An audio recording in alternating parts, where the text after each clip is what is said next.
গতকাল উমানন্দ মন্দিরের ভিডিওটা পোস্ট করার পরেই তোমরা অনেকেই জিজ্ঞেস করেছিলে খরচা কেমন হয়েছে আর সেখানে রুম ভাড়া কত থেকে শুরু।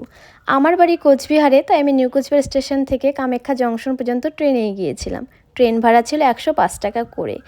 কামাখ্যা জংশন স্টেশনে নামার পরে অটো করে আমরা গিয়েছিলাম ফেরিঘাট পর্যন্ত।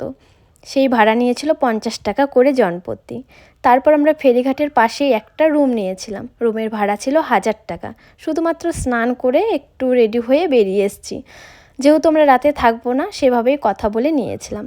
ওই রুম ভাড়া 1000 থেকে 1200-র মধ্যেই তোমরা পেয়ে যাবে, তার থেকেও বেশি আছে, তবে 1000-1200 টাকার থেকে শুরু। আর যেহেতু ফেরিঘাটের পাশেই আমরা রুম নিয়েছিলাম, তাই হেঁটে হেঁটে ফেরিঘাট পর্যন্ত এসেছি, কোনো রকম টোটো নিতে হয়নি। তারপর লঞ্চের জন্য 200 টাকা করে টিকিট কেটেছিলাম একজনেরই, যাওয়া আসা নিয়ে। এছাড়াও মন্দিরে যাওয়ার পর 500 টাকা আর 50 টাকা ডালা পাওয়া যাচ্ছিল বাবাকে পুজো দেওয়ার জন্য। এবার যে যেমন ডালা দিতে চাও সে দিতে পারো। তাছাড়াও গুয়াহাটির আমরা আরও 2-4টা মন্দিরে ঘুরেছিলাম গাড়ি ভাড়া করে। তো ওই আমাদের যাওয়া আসা খাওয়া ঘোরা সব কিছু নিয়ে টোটাল একজনেরই 1500 টাকা করে পড়েছিল। এবার তুমি যাচ্ছ কোন জায়গা থেকে সেটার উপর ভাড়াটা একটু 19-20 হতে পারে।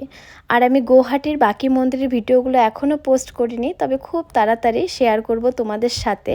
তোমরা যারা আমার পেজটাকে এখনও ফলো করোনি তারা কিন্তু আমার পেজটাকে ফলো করতে পারো। আর এই ভিডিওটা যদি ভালো লেগে থাকে অবশ্যই লাইক কমেন্ট করে দিও।